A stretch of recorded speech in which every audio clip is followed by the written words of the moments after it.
ہوں اور میرے احباب خندہ پیشانی سے سن لیتے ہیں۔ یہ میلاد کی محفل ہے، اللہ تعالیٰ نے گھر عطا فرمایا ہے تو اس کی خوشی میں بات یہ ہے کہ اللہ تعالیٰ نعمتیں دیتا ہے، دینے والا تو وہی ہے نا۔ تو اللہ تعالیٰ جو نعمتیں دیتا ہے تو ان کی نعمتوں پر شکر تو کرنا چاہیے نا۔ اور اللہ تعالیٰ فرماتا ہے کہ اگر لئن شکرتم لازیدنکم، اگر تم میری نعمتوں پر شکر بجا لاؤ گے تو میں اور زیادہ نعمتیں دوں گا۔ تو اب یہ نعمت گھر اللہ تعالیٰ کی بہت بڑی نعمت ہے، اپنی چھت، اپنا گھرانہ۔ تو میرے دوستو، اس پر شکرانے کے لیے یہ محفل میلاد ہے۔ بات یہ ہے کہ نعمتیں بے شمار ہیں، تو ہم کس کس نعمت کا شکر ادا کریں؟ ہم تو اس قابل نہیں ہیں کہ اللہ کی ساری نعمتوں کا ہم شکر ادا کر سکیں۔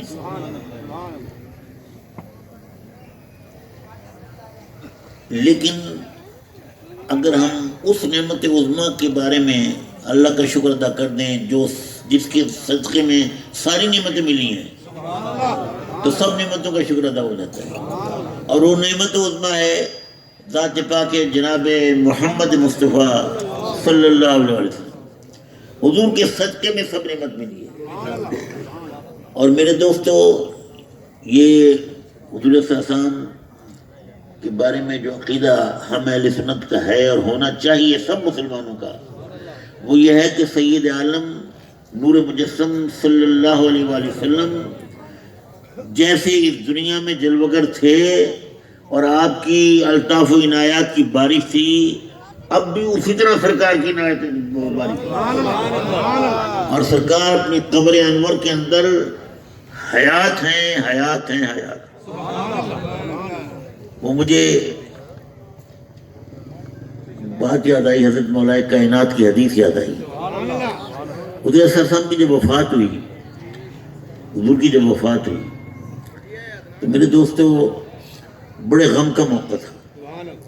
ظاہر ہے کہ وہ جمال جہاں آرا جس کو دیکھ کے آنکھیں ٹھنڈی ہوتی تھیں، دل کو سرور ہوتا تھا، وہ چہرہ انور جب آنکھوں سے چھپ گیا، اپنی قبر انور میں جلوگر ہو گیا، تو صحابہ کا، اہل بیت کا کیا حال ہو؟ غم اندوں کا۔ ہمارا کوئی عزیز دنیا سے چلا جائے تو کتنا غم ہوتا ہے میرا، تو وہ تو جانے کائنات تھے، جانے کائنات۔ تو سید عالم کی جب دنیا سے رخصت ہوئے تو اتنا غم و اندوہ کا عالم تھا کہ صحابہ بالکل غم سے نڈھال تھے، اہل بیت غم سے نڈھال تھے، اور اہل بیت ظاہر اہل بیت تھے، تو ہر شخص پریشان تھا۔ مولا کائنات فرماتے ہیں کہ میں 3 دن ہوئے تھے حضور کی وفات کو، کہ میں وہاں قبر انور پر بیٹھا تھا، قبر انور پر بیٹھا تھا، مولا کائنات سیدنا علی المرتضیٰ کرم اللہ تعالیٰ علیہ الکریم۔ مانتے ہیں کہ ایک عرابی آیا، ایک عرابی دیہاتی، دہقان، بدو، وہ عرابی دیہاتی آیا اور وہ بھی غم و اندوہ سے چور تھا۔ وہ آ کے حضور کی قبر انور پہ گر گیا اور قبر انور کی مٹی اس نے اٹھائی اور اپنے سر پہ ڈالی اور زار و قطار ہو رہا تھا، اور اس نے کہا یا رسول اللہ، آپ نے جو کچھ فرمایا ہم نے سنا، جو کچھ آپ نے حکم دیا ہم نے اس میں عمل کیا، رب کائنات نے جو آپ کو پیغام دیا آپ نے ہمیں پیغام پہنچایا۔ اسی پیغام میں یہ آیت ہے وَلَوْ أَنَّهُمْ إِذْ ظَلَمُوا أَنفُسَهُمْ جَاءُوكَ، کہ کاش اپنی جانوں پر ظلم کرنے والے، وَلَوْ أَنَّهُمْ إِذْ ظَلَمُوا أَنفُسَهُمْ جَاءُوكَ، کہ اپنی جانوں پر ظلم کرنے والے پیارے حبیب کاش آپ کے پاس آ جائیں۔ سبحان اللہ۔ اب جانوں پہ ظلم کرنے سے کیا مراد ہے؟ گناہ کرنا، یہی جانوں پہ ظلم ہے نہیں؟ کہ گناہگار جو ہیں، جنہوں نے گناہ کیے ہیں، جو شیطان کے اغوا سے معصیت میں مبتلا ہو گئے ہیں اور بدکرداری میں پڑ گئے ہیں، وَلَوْ أَنَّهُمْ إِذْ ظَلَمُوا أَنفُسَهُمْ جَاءُوكَ، تو وہ لوگ جنہوں نے اپنی جانوں پہ ظلم کیا، پیارے حبیب وہ آپ کے پاس آ جائیں۔ فاستغفر اللہ، پھر وہ آپ کے پاس آنے کے بعد رب سے بخشش طلب کریں.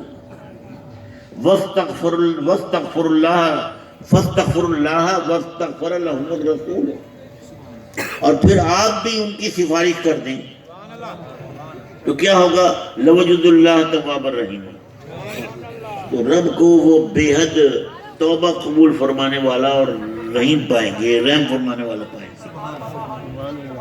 اب یہ اس عرابی نے یہ قرآن کی آیت پڑھی اور یہ کہا کہ سرکار یہ آیت آپ نے ہمیں قرآن میں ہمیں دی ہے، یہ میں نے پڑھی ہے، میں نے اپنی جان پہ بڑا ظلم کیا ہے، میں بہت گناہ گار ہوں، میں بہت سیاکار ہوں، لیکن اب میں آپ کے پاس آ گیا ہوں، تو سرکار اب میری بخشش کرا دیں. اس نے کہا، آپ آیت کریمہ پر توجہ کریں، وَلَوْ أَنَّهُمْ إِذْ ظَلَمُوا أَنفُسَهُمْ جَاءُوكَ، اپنی جانوں پر ظلم کرنے والے، گناہ کرنے والے، معصیت کا ارتکاب کرنے والے پیارے حبیب آپ کے پاس آ جائیں. فاستغفر اللہ، اور آپ کے پاس آنے کے بعد پھر رب سے استغفار کریں، اس سے معافی طلب کریں، اس سے بخشش مانگیں. واستغفر اللہ واستغفر لهم الرسول واستغفر لهم الرسول، اور پھر رسول بھی آپ بھی ان کی سفارش کر دیں. پہلا سٹیپ یہ ہے کہ وہ آپ کے پاس آئیں. دوسرا سٹیپ ہے واستغفر لهم الرسول فاستغفر لهم الرسول، آپ بھی ان کی سفارش کر دیں. پھر کیا ہوگا؟ تیسرا سٹیپ یہ ہوگا لوجد اللہ تواب الرحیم، وہ رب کو بہت توبہ قبول فرمانے والا اور رحم فرمانے والا پائیں گے. تو اس نے یہ کہا کہ سرکار یہ آپ کی میں نے قرآن آپ کا اللہ کا کلام آپ جو آپ نے ہمیں دیا میں نے آپ کے سامنے پیش کیا ہے، میں نے بڑے ظلم کیے ہیں اور میں نے اپنی جان پہ بڑا ظلم کیا ہے، میں نے گناہ کیے ہیں، تو حضور میں آپ کے پاس آ گیا ہوں، اب میری بخشش کرا دیں. تو مولا کائنات فرماتے ہیں فنودی من القبر، فنودی من القبر انہ قد غفر لک، قبر انور سے آواز آئی تجھے بخش دیا گیا.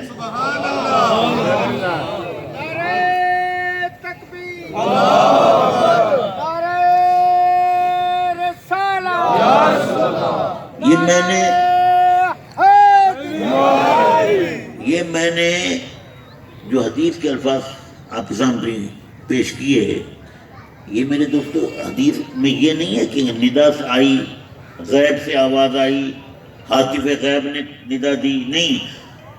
کیا؟ فنودی من القبر، قبر انور کے اندر سے آواز آئی، انہو قد غفر لک، کہ تجھے بخش دیا گیا ہے، تجھے بخش دیا گیا ہے.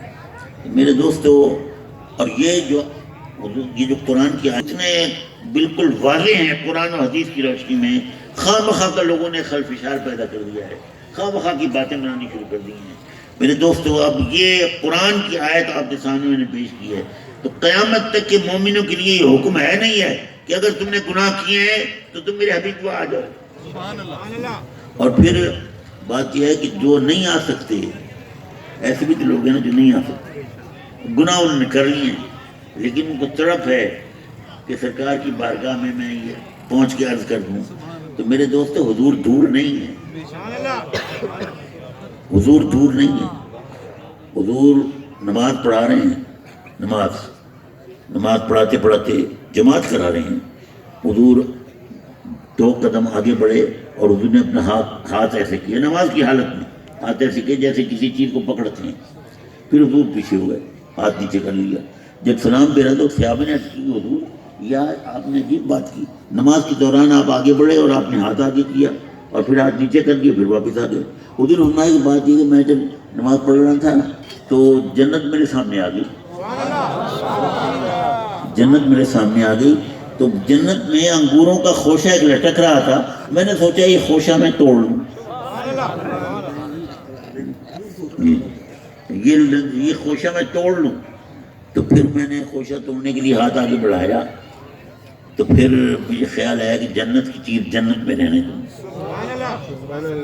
تو میں پھر پیچھے ہٹ گیا. اگر میں وہ توڑ لیتا تو تم قیامت تک کھاتے رہتے, ختم نہ ہوتا.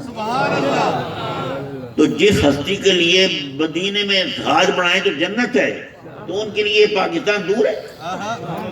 یہ پاکستان دور ہے. میرے بات تو نیت کی ہے, بات تو دل کی ہے, بات تو دل کی ہے. اگر دل میں لو لگی ہوئی ہے تو میرے دوستو